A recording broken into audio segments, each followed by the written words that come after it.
Autism sprinter. Think equity. Yeah. It's time to give the power back to the people. We're fighting to make our beliefs equal. Look at the failed policies and how they treat you. We got strength, yeah, we're far from feeble. This is for anyone with autism or a disability. Time to unite, show them how strong our will can be. Move readily, we're promoting equity. A non-profit platform, that's the recipe. Now throw your hands up, we finally got a winner. Think equity with autism sprinter. Now throw your hands up, we finally got a winner. Think equity with autism sprinter. It's time to make a change. Yeah. It's time to stand up for what we believe in. Equality and equity across the board. No matter your race, nation, or creed, disability, or your needs. Yes, it gotta be equal. It gotta be right. Hey, good afternoon, good late afternoon. How are you? It's me, Jahada Lopez, founder, executive director of Autism Sprinter. So today we have a very special guest who's joining us and reached out to us because we know nationally there is a major crisis happening with bus shortage, specifically for children who have disabilities and have an individual educational plan, which is a legal abiding document where, you know, it's just legal, guys. Like, our children have rights and they should be able to get to and from school and have access. And, you know, David from Special Needs Logistics reached out to us because he knows what many parents are going through, that many of our children are not getting to and from school because of this major crisis on the bus shortage and monitor shortage. And so he wants to kind of share with us the services that he provides that are national now. And I'm going to bring David in so that he can introduce himself, tell us why he started this company, and tell us how we can reach out to him here in Massachusetts to get some of these services. Hey, how are you? How are you? Great. Thanks so much for having me. No problem. Thank you for joining us. So introduce yourself. Tell us about Special Needs Logistics. Sure, absolutely. So Special Needs Logistics is a company that started in New York City 1 year ago. We started during the pandemic, which is never a great time to start a business, especially one for transportation to school when schools are shut down. But we did nonetheless. And we started the company because of a need. And like most companies get started, there was a void. And the issue was that there were many students in New York City who were being awarded car service transportation as an alternative to busing, because there was an issue with the busing. It wasn't working out for their children. But the problem is you had to front the cost of that car service, and it's very expensive.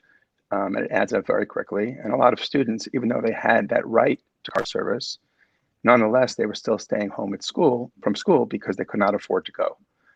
And because of that, we started this company and said, hey, we can fill that void. We can fund that as a related service. Transportation is a related service on the IEP. And as you pointed out, it's a legal obligation of the school, federal obligation. You know, they take money from the federal government for their schools. They're legally obligated to provide that transportation if it's on the student's IEP. And if they don't, they're violating the law. So because of that, they do want to try accommodations generally.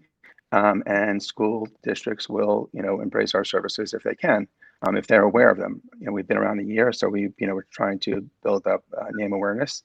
It's taking some time, but now, and we've really been working the past year in New York City. We provided a lot of rides, you know, over the year in New York City for students, and it worked out great. But now, when we saw this nationwide bus shortage, we've reached out to other school districts and said, hey, you should be aware that our service is available. We are available, ready to help, and willing to help. So you should just know we exist. And what I would encourage parents to do is, you know, to reach out to their attorneys, reach out to advocates, and have them, you know, bring it to the school's attention, and, you know, to do what they can to make, you know, let schools know, hey, there is another option. You know, you want to give us great car service, that's great, but we're not laying out the money for that and waiting months to get reimbursed. But there is a service that's willing to do it. You should be aware of that, and, you know, let's get moving. Get these kids to school where they belong. Right. It's been hard enough the past year, missing so much school. There's no reason to do it now when schools are up and running. Right. And here, you know, one of the parents who joined us on a live this past week shared that she's been told that it's going to probably be 2 weeks before she gets transportation. And mind you, she lives in a city, and her child's school, when she kind of broke it down, it takes her an hour from where she lives, because as we know, there was this big thing back in the days where, schools redistricted, and, kids were able to go to schools in different communities to kind of give access and equity and all that amazing stuff. So her child goes to school on the complete different side of the city of Boston, almost to the borderline of Dedham, Massachusetts. So it takes her an hour and a half just to get there, and an hour back to then go back in the afternoon to go pick her son up to come back. So we're talking about already what? That's 4 hours, 6 hours. So I hear what you're saying. And unfortunately, we haven't fully solved that problem, because what we do is we work with, these car share companies like Uber and Lyft, companies like that. That's how we work. This is how we can provide services nationwide. But the one wrinkle of working with them is, since they're car services, you need to have an adult in the car. So what we've been able to do is have adults go in the car, either or a paraprofessional. If a student has a paraprofessional that they're allowed to go with on the bus, either a parent or a paraprofessional will travel with them in the car, and then we'd arrange for 4 rides, back and forth for the parent. This way, the parent gets back to where they need to be through the car service. I think you might have frozen out, or I froze out.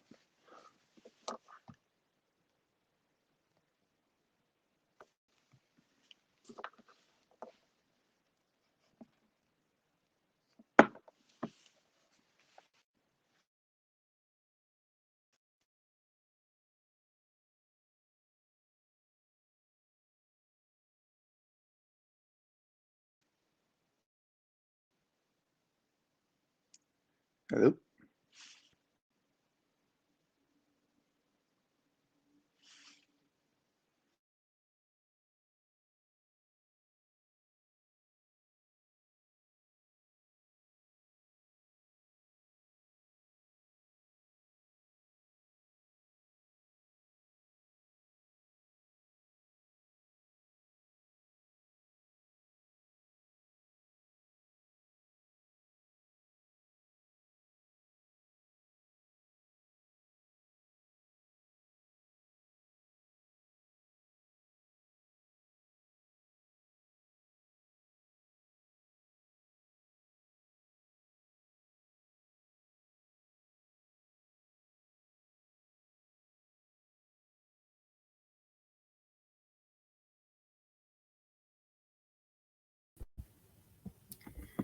Hey guys, sorry. We're back. Technology is an amazing thing. So let's see. David's back as well. Sorry, David. I don't know what's going on with my computer. It's acting, weird. So I had to run and grab one of my son's laptop. So go ahead, finish saying what you were saying. Sure. So one of the wrinkles of our services, because we work with these rideshare companies, we work with Uber, we work with Lyft.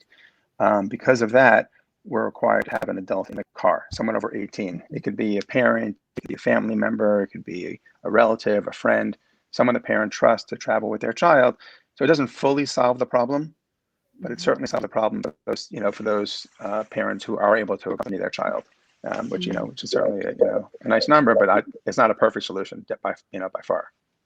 Okay, so what are the steps for parents like myself who need to reach out to your company? What is it initially that we need to do? Do we go on your website? Do we call? Do we speak to our school district first? Like, what's the process? Well, the best thing to do is speak to the school district, or to reach out to attorneys usually have the ability to get the school district to agree to provide transportation, because since it's a related service, we need to get approval for the service from the school. So the easiest way is to either reach out to the school district yourself, if you have a relationship with them, and if you have their ear, they want to listen to you. So reach out to the school district, say, hey, you're not giving us busing. We need to get our kids to school. Here's a service that we can use. You're legally obligated to give us that transportation. And if you don't give it to us in the form of busing or in the form of this prepaid car service, you're in violation of the law. So That's the first step you would do. Either speak to an attorney and explain to them the situation and let them know about the service, or speak directly to the school district and say, hey, can you please authorize this service? Reach out. They should reach out to us. The school district should reach out to us and let us know. We've spoken to many school districts. We're close to working with one of them right now that we reached out to, at the end of last week, because they're also, they recognize the situation they're in. And they don't want to be in violation of the law. Right. It doesn't work well for them either. So, they're interested in trying to get a resolution that they can. So. And so once, because one of the things that happened was that as an organization, we sent a letter out to the superintendent of Boston Public Schools, because obviously the first day of school was a nightmare for many families. So our phone lines were blowing up, our email was blowing up, and we're like, hey, and one of the suggestions that we did make as an org was say, hey, why don't we use Uber and Lyft until we kind of figure things out? Because we all kind of know the process, right?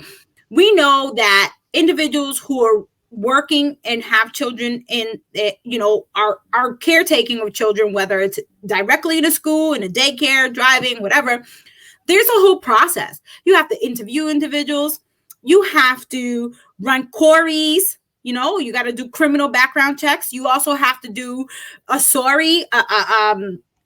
to make sure that individuals that are getting hired don't have any form of violations around, pedophilia type of things, right? So those things, I'm not sure how long those things can overturn, right? And also, there's orientation, right? And it's, so it's a whole process. Yeah. Right. It's a process. And I don't think that many, I don't think even if they do like a hiring overload, that there's still a process. There's still things that need to happen in order for people to start driving individuals on our children with special needs who are 100%. high needs on the buses. 100%. So, it's a lot, David. And, we're excited that you reached out to us. And, once we put the flyer out, it was shared a lot, and a lot of parents were interested. And we hope that our little letter, did something, because I think it would be, at least for now, until we kind of figure things out, to use, Uber and Lyft. But I do have a question for you, David. Many parents, outside of just this pandemic and the crisis with the bus shortage and bus monitor, a lot of things that I've realized when parents started calling and emailing us, that there is a need where parents also are looking for a more personalized way of transportation. And also being able to transport their children to and from school, to be able to have that ability to connect with someone at the school, follow up with a teacher or whatever the case may be, versus putting their child on the bus and kind of waiting for, to read, the progress report in the notebook, the communication notebook that, some people have. So can you tell us a little bit about, what do you think about having this access, about parents really having a more personalized, transit to school for their children? Sure. Yeah. Well, taxi long-term for everyone is very expensive. So I don't, it's cost prohibitive, I think, to have the entire school driven by taxi. But I do know that I read that New York City is now, they have these new devices where you can track the kid. It tells you, where your son or child or daughter is on the way to school. You can monitor where your child is at all times. So if the child got to school, if they went into class, where they are. And that's an important, tracking system that, really give the parents, the ease of mind to know the child made it to school. So I don't know if that's something that's being considered in Boston or not, but it's something. Do you have that? Yep. Boston has an app. There's an app that parents, for those, not to cut you off, but the parents that are watching and you are in Boston Public Schools specifically, there is an app that you can download on your phone to track your child's school from the child's bus, from the time that they, leave your house to go to school or, drop off. And it also tracks just the bus in general. So it kind of tracks where the bus is in the city. Right, that's great. Whether it's at a different bus stop or whatever the case may be. So we do have that. So I encourage parents of Boston Public Schools who are watching, pretty pleased with Cherries on Top. Download that app. Have a fun way of like communicating. But unfortunately, David, it's not. We don't have it in all the school districts in the Commonwealth of Massachusetts. Can you believe that? You should advocate for that, because that's really important. I mean, I think that I don't think they have it in New York City. I think they're first developing it now. They first hired a company to do it. I'm not sure of the details. I just remember reading it. But I think it's incredibly important to have the ability to track your child's, to track a child's bus. And if you should certainly advocate for those schools that don't have it yet. Yeah, we have some complaints here. They say the app doesn't work often. Let's see. There's another one that says the app sucks. Yeah. Right. So there's an interesting question. Go ahead. If I just cut you off before you go into that, if the app really is not good, then you should advocate to have them change it, because there are definitely other devices out there. It's not the only company that does it. Right. It's a pretty sounds like a pretty standard product. So you should certainly advocate to get a better one. Right. And those are things. And I love that you keep saying advocate, right, David? Because these are things that we can stipulate in our IEPs when we do have IEP meetings with our school district. And we know it, guys. Trust me, as a special education parent, I know it's like a war. It feels like you're at a war. You're going to IEP meetings. Like I always say, it's like a mob sit down. It's either we're going to like have a good conversation or somebody's head is going to get chopped off, right? So totally get it. But these are things that if parents are strategic, these are things that if you use certain language, that you ensure that it's documented in your IEP for future references. If there's anything that you need to do as far as making a complaint with the Department of Education for program quality assurance or whatever the case may be, you have things stipulated and documented in a legal or binding document. So therefore, it carries a little bit more weight. So make sure that somewhere on that IEP says, the Department of Special Education, needs to help communicating with parents on bus and, all that stuff. And I know that part of the letter that we wrote too was that we asked for the superintendent of Boston Public Schools to create a different hotline or number where parents, specifically for special education, parents can communicate within the transportation department, but to have their own phone line to communicate with someone, an operator who can kind of give a little bit more details about like the bus route and stuff like that, just to kind of give parents a little bit more access and just having that relationship, because we've heard parents who are getting calls, they thought, one teacher said the child was on the bus, next thing you know, the parent gets a phone call, was like, no, your child is still here sitting with me. So it's like, whoa, how do you have a child with autism? Was there anyone who was an ABA provider there? Was there someone with speech and OT there to just in case if this child was a bolter or runner? You know what I mean? Like, what are we doing here? And this is like an issue that continues to happen every year. And it's like, how do we not have this figured out yet? And we have amazing tools like Uber and Lyft that we can really utilize. Right. No, it's interesting. You point out what you're asking, what to include in an IEP, and I was just looking for some language that we try to get included in an IEP or any partial hearing order. In New York, what we typically ask is that not only do they approve transportation, but if the transportation is not available, that they also include these type of vouchers for alternative transportation and a service such as ours. So this way, it's the parent doesn't have to front the money for it. Right. I see there's a question on the screen.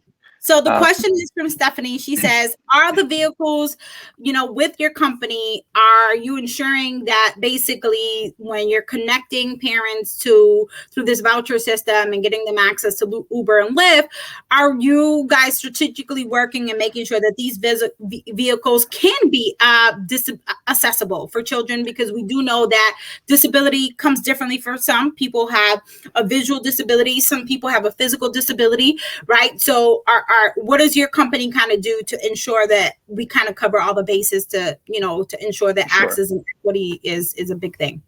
Right. So as far as a vision disability, that's why they need to be accompanied by an adult who can take them and accompany them. But as far as physical disabilities are concerned, I know a lot of Ubers, I think you have the ability within the Uber app to request, a handicap accessible car, or or some other type of accommodation. I think the apps do provide for that. So I know Uber does. I'm not sure about Lyft offhand, but I know Uber does have that ability to make that request, which has been very helpful. Nice. That's great. And then there's another question. Oh, sorry. From Stephanie. And just, Stephanie, thank you for watching. Stephanie does a lot of work here in Massachusetts. She's an educational attorney. So she's like hands down, she has all the great questions. So Stephanie has a question that says, are there any districts that you may have contacts with already that parents in that district should know about? So have you ever connected with anyone here in Massachusetts? Mass. Okay, so I did speak last week with the Lawrence School District in Massachusetts. Right. And then they, we were talking, and then they did tell me that they came up with some kind of solution. So they don't need our services at this point. It doesn't work out. And this was like late Friday, so I don't know if they had a chance to obviously implement it as of yet, but they did sound confident that they come up with a system. Whether I don't know what the system is, but they did, they were proactive in dealing with their, the issues. I'll give them credit.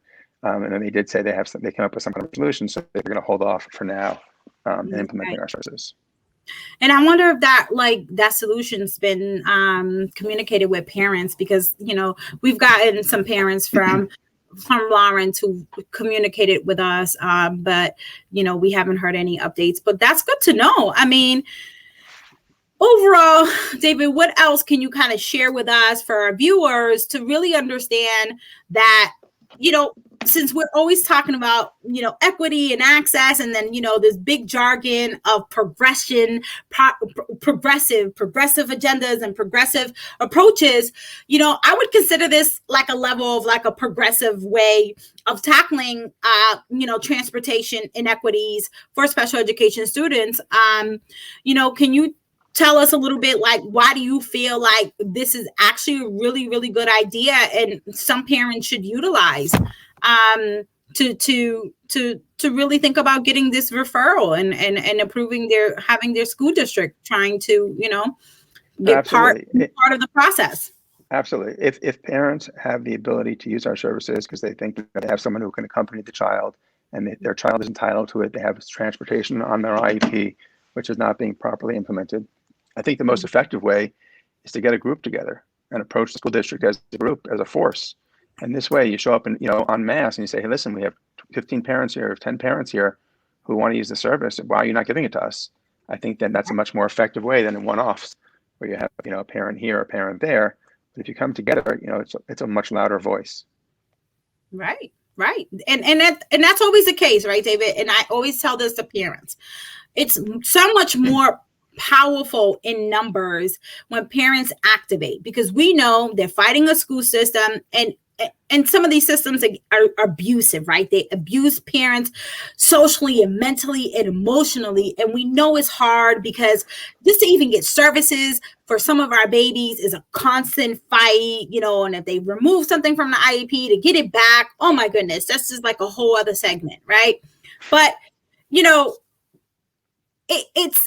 it's instrumental to do this. And, I encourage parents who are activated here and they're watching, maybe start a petition online, right? And see how many parents, will sign it and share it and send it directly to the Department of Education, to the commissioner's office, Jeffrey Riley, to the superintendent of Boston, Brenda, and also the City of Boston Council, right?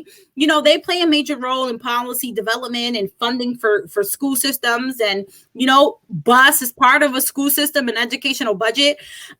Also, your state legislators, right? They play a major role too in how they fund, how much money goes into education. And I know that Stephanie asked a question, but I think that you kind of already talked about it as far as tracking. So Stephanie, like we were saying kind of before, and David can kind of expand on it, this is a partnership with Uber and Lyft, which means that, as we all know, for those of us who have used Uber and Lyft, you can track it. It's a trackable device, and you can track. So can you talk a little bit and expand, like, would let me see. It says, does your company keep track of the numbers of calls you get and from which districts they call from? I'd be interested in knowing where to provide system work. Well, we don't, outside of New York, we haven't really spoken to that many people. We've spoken to a few, but not in Massachusetts. I don't think we've spoken to individual parents that we've heard from, because again, our service has been around a year and we've really been focused on New York during that year. And, obviously we have the ability to grow, and we're happy to grow, and we're happy to help where we can help. But we have not heard from, specifically from Massachusetts parents on this issue that I can recall. So, and let me kind of unpack this, because I kind of think I know where she's heading. So, that essentially with this referral source, right, with you guys and Uber and Lyft, I think that the question is kind of, do you guys, as a kind of the middleman, do you guys also track phone calls or maybe complaints or different things from parents once they get this service?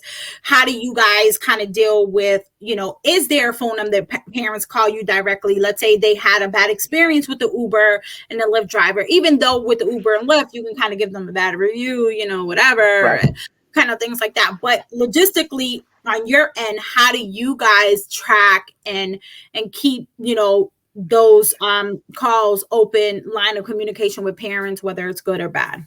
Sure. We have a phone number that people call all the time, not with complaints, just, requesting our services, but whatever they're calling for, we try to be as responsive as possible, and we're generally pretty responsive. So, it's been no issue with parents that we've, been working with the past year. They've emailed us, they call us, and it's worked out great. So, if there are any concerns, we're happy to hear them and address them. If there's any issue, we have a good relationship with Uber as well. We can talk to them, and they're pretty responsive. I have a question though, because this one's always big, right? Because some things always happen. So if there's ever a liability issue, right? And we're not going to say, let's not speak it to existence, but we're just keeping it real as far as things do happen.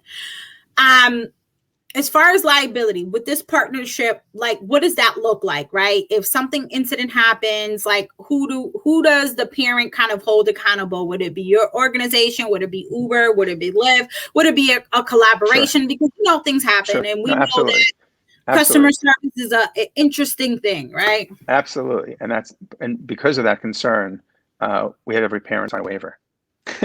So we have no liability for that, because we're not actually involved in the transportation itself. We're not involved in the car driving itself. We're involved as the coordinators and the funders of the ride. We don't actually do the driving. So because of that, legally no one would have any standing anyway to sue us, because we're so far removed from the actual transportation. But just as a precaution, we actually have parents sign a waiver. We have parents sign a very short, a one-page contract, just saying what the service is, what we're giving them and what we're not giving them, and that, we're not assuming any responsibility for the actual driving. So if there's an issue, they can have a claim against Uber or Lyft, whoever's driving, whoever's at fault. Absolutely, they can do whatever they want in that regard. But we do have parents sign a waiver, because we don't think we have any responsibility for the actual transportation, since we're not driving the cars. Right. And so just again, and I want you to repeat that. So parents need to be clear, right?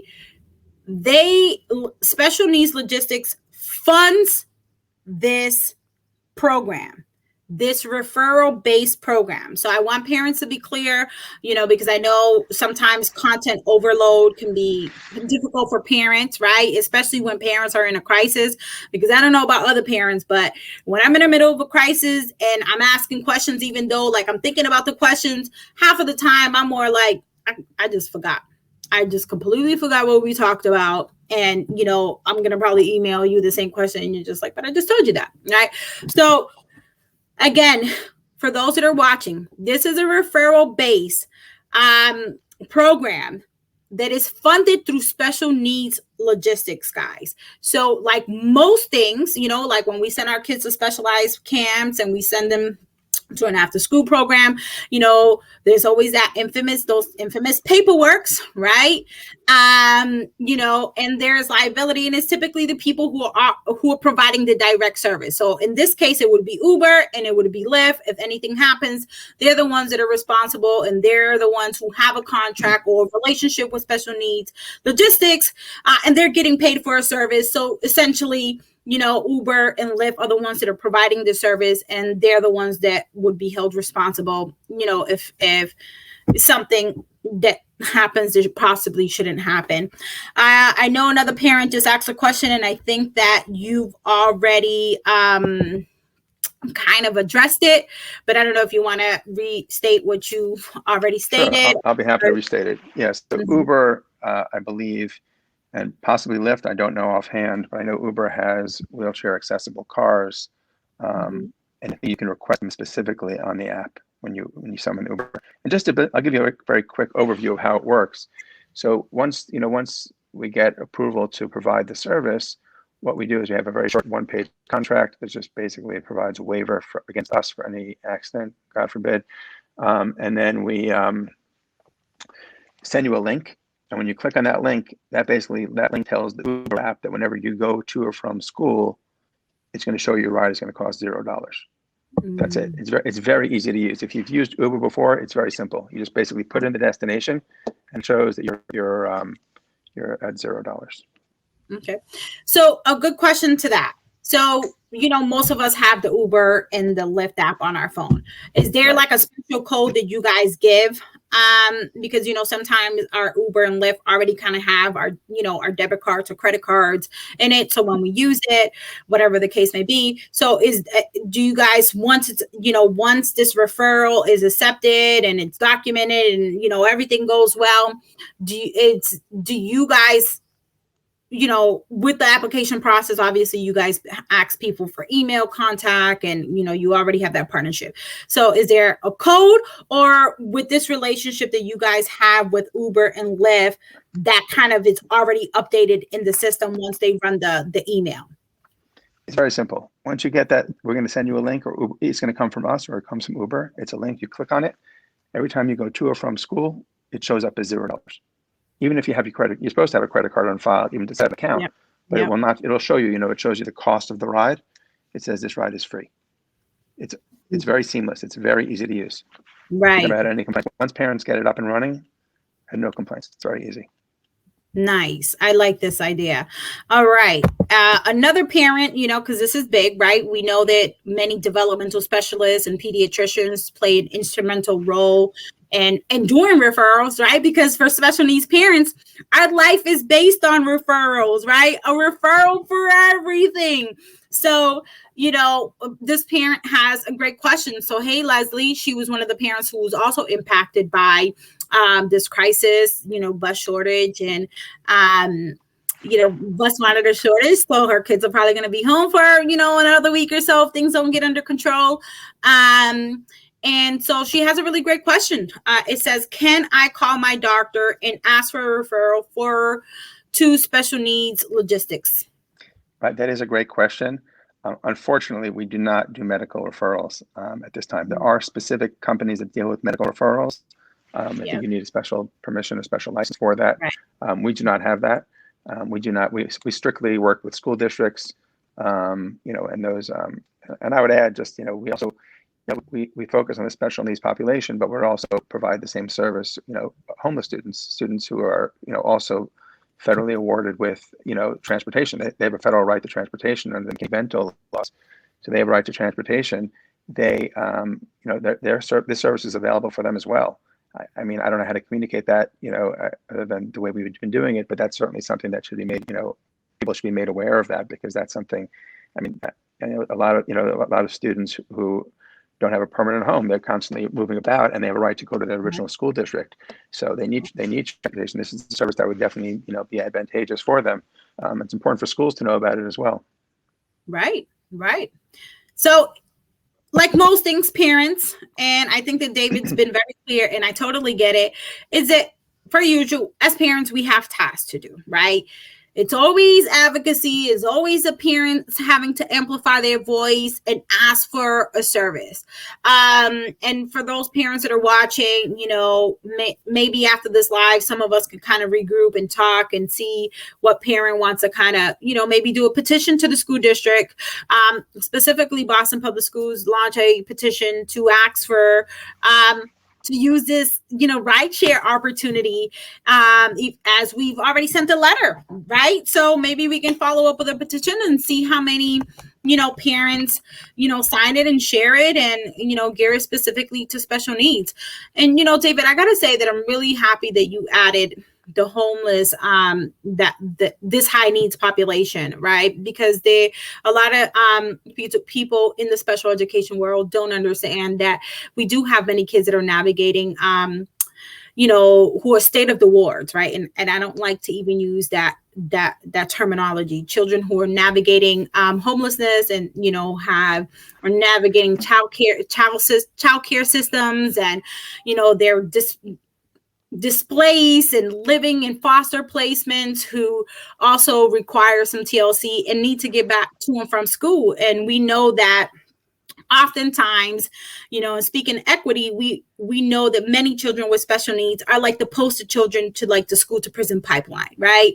When our babies don't go to school and they don't attend school, we may get a phone call from someone that we don't want to hear, which is typically the Department of Children's Services, right? Asking us like, your child's attendance is kind of sketchy, like what's up? And I love this opportunity because this gives parents one, like personalized, just like our IEPs, like a personalized, way of transporting our kids and being there in the car to drop off our kids and pick up our kids. I think it's a great opportunity. So thank you, David, so much. I don't know if there's anything else you want to talk to us and share with us, but I think this is awesome. Well, thank you again for having me. I hope you guys take advantage of it, and we get to work together. For sure. Okay, I appreciate it. Where can we find you, David? Where is an email, the website? I know we have it scroll down, but like, where can we, what's a phone number or whatever the case may be? Sure. So my email is David. It's like on the screen in front of me. David at specialneedslogistics.com. Mm-hmm. The phone number is 917-740-3031. That's 917-740-3031. Email is always the easiest way to get a hold, because phones, retrieve the message, get it back. Email is always the fastest. But yeah, for sure advocate to the school. I actually reached out to the Boston School District over the weekend. So I don't know if, so they'll have heard something. I don't know if I reached out to the right people, but so I definitely did reach out to a number of people there. So they have, it's on their radar. Cool. And this is exciting because then now we're following up with a live stream show, right? Because we put in as an organization, small grassroots, family-led, parent-led, or we came up with this idea of saying, hey, what about the ride share programs? Like, help us out here. They're real, But we also know that there is some shortages in Uber and Lyft too as well, because of this whole vaccination process. So we know the transportation overall is upside down. But once we get it together, this is an amazing opportunity. And I think it'll be very Can I add 2 points you just raised? Number one is, yes, we work with Uber and Lyft, but if there are other local taxi companies that want to work with us, we're happy to work with them too. They want to get paid right away, so we can certainly work with them. To the extent that there's a need for additional car service. Number one. Number two is, I know you mentioned to the superintendent in the letter that, why not issue these cards or something, right? What did you ask for? I forget, gift cards or something? We asked for quotes, and then one of the other things, and I think that you've mentioned it, because there are some, for parents that don't know, there is this thing called, for those who have Mass Health, which is kind of like government issued health insurance. We know that they have Mass Health and Medicaid, that there is this thing called the PT1, which is literally private, kind of like the T-Ride for non-emergency transportation for individuals to get to and from medical appointments and, specialized programs. So we do have like the PT1, which is also a referral based service for families who have Mass Health and have Medicaid.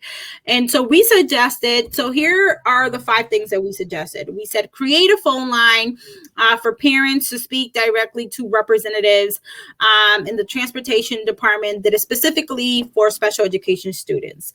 Mm-hmm. The second one we suggested was live updates with full disclosures and routes, including stops, which is kind of in the app, but I think that parents are looking for more transparency.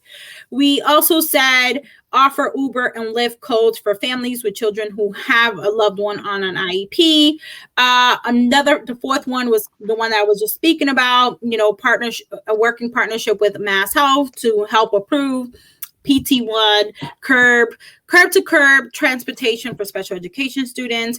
And then the last one, as always, parents are always making sure they want to make sure that those that are servicing their child, whether it's, the paras, even the lunch monitors, everyone, make sure that these individuals have a level of training and professional development to ensure that they know how to appropriately serve children with special needs, because we know that there's also children who can jump out of the car and kind of making sure. So we suggested those to hope that someone does something and move progressively, on really tackling this issue, because this happens every year. Like, yep. Why are we still here? Right. Yep. Well, hopefully that'll get resolved soon. I know. We'll see. But we'll speak. And, David, close us out. Again, tell us where to find you. And, phone number and email. Yep, David at specialneedslogistics.com, 917-740-3031. And thanks again for having me. All right. Bye, guys. See you guys later.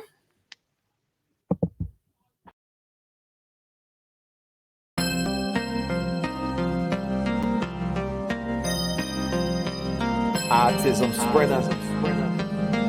Think equity. Yeah. It's time to give the power back to the people. We're fighting to make our beliefs equal. Look at the failed policies and how they treat you. We got strength, yeah, we're far from feeble. This is for anyone with autism or a disability. Time to unite, show them how strong our will can be. Move readily, we're promoting equity. A non-profit platform, that's the recipe. Now throw your hands up, we finally got a winner. Think equity with Autism Sprinter. Now throw your hands up, we finally got a winner. Think equity with Autism Sprinter. It's time to make a change. It's time to stand up for what we believe in. Equality and equity across the board. No matter your race, nation, or creed, disability, or your needs. It gotta be equal. It gotta be right.